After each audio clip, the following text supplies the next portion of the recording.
Dans cette vidéo, on va voir plus de 70 balises HTML. Vous allez pouvoir toutes les connaître, vous serez vraiment un expert en HTML après cette vidéo. Vous pourrez le mettre sur votre CV. C'est parti!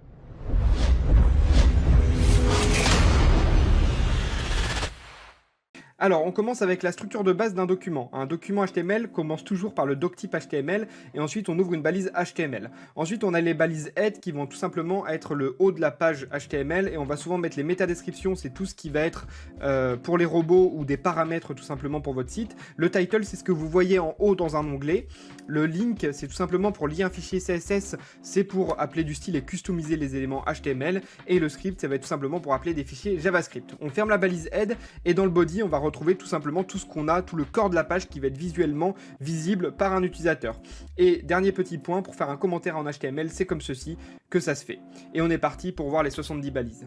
On commence directement avec les balises de titre qu'on appelle les balises HN parce que N prend une valeur entre 1 et 6 et elles vont permettre tout simplement de structurer la page et de mettre des titres. On met généralement qu'une seule balise H1 par site et on vient mettre ensuite le H2 en dessous du H1, le H3 en dessous d'un H2, etc., etc. Par défaut, elles ont une taille différente dans le navigateur comme vous pouvez le voir à droite. Ensuite, on a la balise paragraphe. La balise paragraphe qui est très simple, qui va permettre tout simplement de mettre des paragraphes de texte, donc on peut en mettre plusieurs à la suite. Et pour sauter une ligne dans un paragraphe, enfin, pour retourner à la ligne dans un paragraphe, il suffit de mettre un BR et ça va faire tout simplement un retour à la ligne alors qu'un paragraphe fait un saut de ligne. On passe ensuite aux balises liens, les balises liens qui se font directement avec un A, href égale monsite.com, ou ça va être l'URL qui va être pointé vers le lien, et c'est aussi simple que ça. Elles peuvent prendre en compte différents paramètres, mais on fera directement les paramètres dans une seconde vidéo. On va voir les paramètres en HTML, qu'on appelle d'ailleurs des attributs. Ensuite, on passe à la balise image. La balise image qui est très simple aussi, qui s'écrit IMG. Et SRC, ça va être la source de l'image qui va pointer soit dans un dossier en interne, soit vers une URL externe. Donc là, j'ai pas d'image.jpg dans mon site. C'est pour ça que ça affiche un carré comme quoi l'image, j'ai pas trouvé. Vous avez déjà sûrement dû voir ça sur certains sites.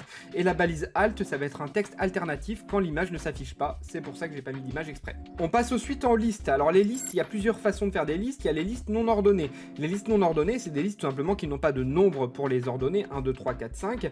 Donc elles s'écrivent avec un UL, liste non ordonnée, et ensuite elles ont des LI, et en fait on peut remettre plusieurs UL et LI à la suite, ça va pouvoir faire un sommaire tout simplement. On continue avec les listes, et cette fois-ci on passe aux listes ordonnées. Donc comme je vous avais dit, les listes non ordonnées n'ont pas des chiffres, alors que les listes ordonnées ont directement des chiffres, et donc vous voyez qu'il y a le OL qui va permettre de dire que c'est une liste ordonnée, et les LI ce sont les éléments de liste qu'on retrouve également dans les listes non ordonnées. On peut aussi les faire en chiffres romains, etc., etc.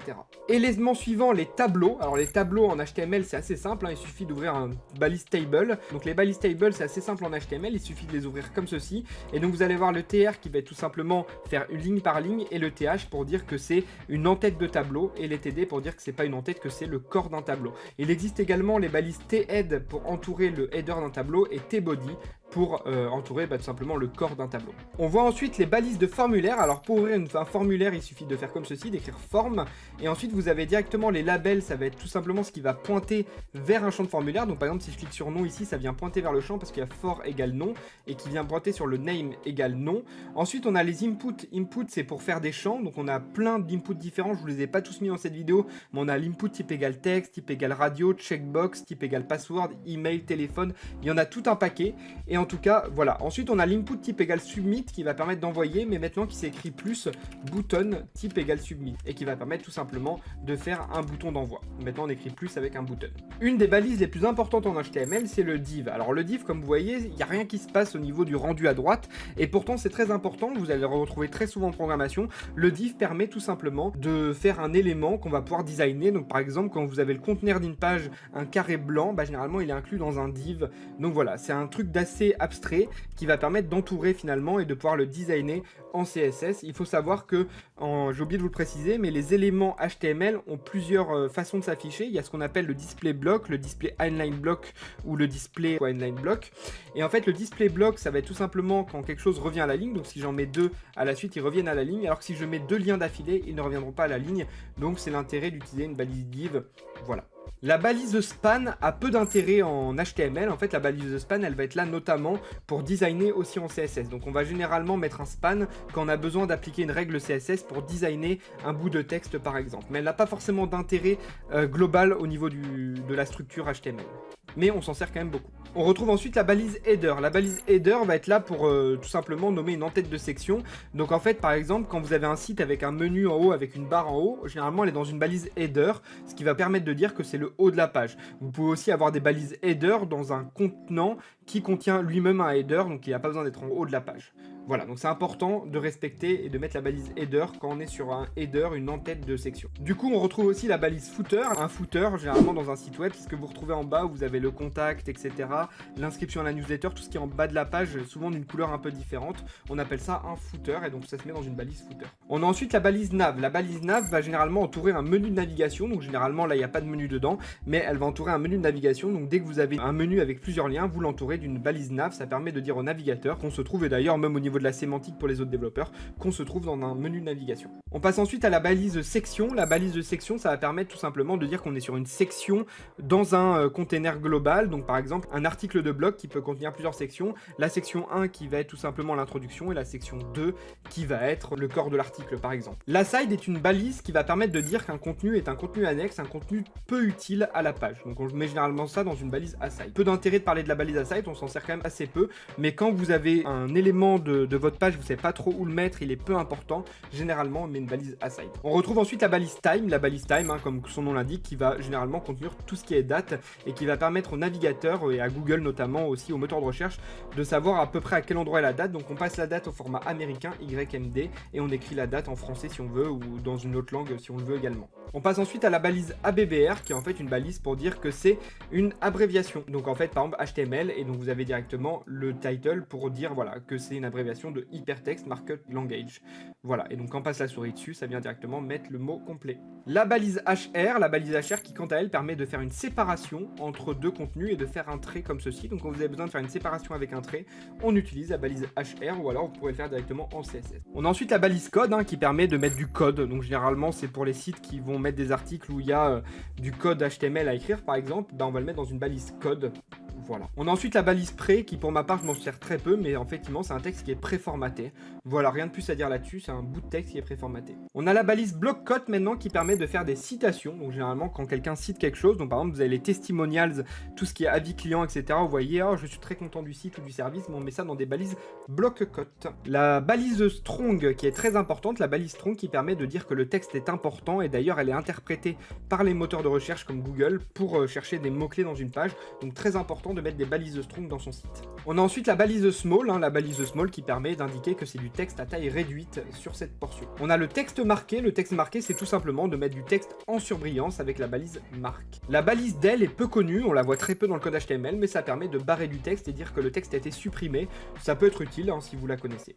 La balise ins, pareil, elle est très peu connue, mais ça permet de mettre du texte ajouté, du texte qui a été inséré en plus dans la page. La balise sub permet de mettre du texte en indice, par exemple un indice ça va être tout simplement les mètres carrés, vous mettez ça dans une balise sub par exemple. Il y a une deuxième balise pour faire des citations, donc il y avait le block quote, mais on a également la balise cité, cite, qui permet de faire tout simplement une citation. On a la balise définition qui sert très peu en HTML mais qui permet d'indiquer qu'on est sur une définition d'un bout de texte. Ensuite on a la balise U qui permet tout simplement de souligner du texte, même si maintenant on va préférer le faire en CSS. Tout comme la balise U, la balise I qu'on préférera faire en CSS maintenant existe quand même et permet de mettre du texte en italique. On a la balise field set, alors la balise field set n'a pas une grande utilité à part en fait au niveau de son design, vous voyez elle fait un trait qui va tout simplement entourer la légende comme ceci, vous avez déjà sûrement dû voir ça dans certains sites, donc voilà à quoi elle sert à entourer quelque chose et à mettre une légende et après on peut tout simplement mettre du texte si on veut par exemple ici. On retrouve ensuite une autre balise de formulaire que je vous avais pas mis dans le formulaire, mais c'est la text area où on va pouvoir mettre le nombre de rows, donc le nombre de lignes et le nombre de colonnes, et c'est souvent les zones de texte où on peut taper plusieurs lignes, vous pouvez le voir ici, c'est les zones de texte où on peut taper plusieurs lignes. On retrouve en suivant les progress bars, donc les progress bars qu'on va pouvoir designer en suivant en CSS aussi, où on va indiquer une valeur et un max, et donc du coup si c'est 50 et 100, ça prend 50% de la taille de la progress bar, et ça s'écrit comme ceci avec la balise progress. On retrouve également la balise meter qui est à peu près la même que la balise progress. En suivant, on passe à la balise range. Alors c'est un input, je vous disais qu'il y avait plein d'inputs différents, donc j'avais oublié que j'avais mis cela, mais il y a l'input type range, donc on avait le type texte qui permettait de taper du texte, et là on a un slider qui permet tout simplement de faire une sélection dans un curseur quoi. Une balise balise assez récente, enfin récente que peu de développeurs connaissent, c'est la balise détail et summary qui va permettre tout simplement de faire un truc déroulant un peu comme une FAQ. Donc c'est natif en HTML, on fait détail comme ceci, on met summary qui va être tout simplement ce qu'on voit à l'extérieur et quand on clique dedans, c'est le contenu avec le paragraphe. En suivant, on passe à la balise dialogue, hein. Vous n'avez pas forcément besoin de faire vos modals ou vos dialogues directement en JavaScript. En CSS, il y a une balise qui existe qui s'appelle la balise dialogue, qu'on peut mettre open ou fermé tout simplement. Et voilà, en gros. En suivant, on passe à la balise audio qui va permettre d'ajouter une piste son, une piste MP3 directement dans son site MP3 ou tout autre type de fichier son, directement dans son site. Donc on met audio et on met la source de l'audio, et on peut mettre aussi votre navigateur ne prend pas en charge l'élément si ça prend pas en charge, mais il faut savoir que maintenant quasiment tous les navigateurs prennent en charge la balise audio. Dans le même genre, on passe à la balise vidéo qui va permettre d'inclure des vidéos.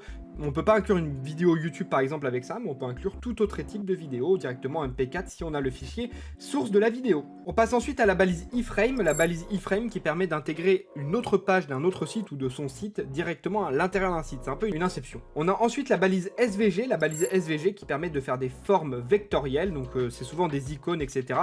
que vous retrouverez en SVG. Généralement, on les exporte depuis des bibliothèques où ce sont des UI designers qui font ça ou des graphistes. Et du coup, on a aussi la balise Canvas qui va permettre tout simplement de venir dessiner, faire des illustrations directement au sein de cette balise et on va pouvoir le dessiner en JavaScript. Vous avez par exemple beaucoup de jeux sur navigateur qui utilisent des balises Canvas pour venir dessiner des petites animations dedans. On a ensuite la balise Embed qui va permettre d'intégrer des fichiers PDF, des fichiers doc ou ce genre de choses directement dans votre page HTML. Pas mal, non ?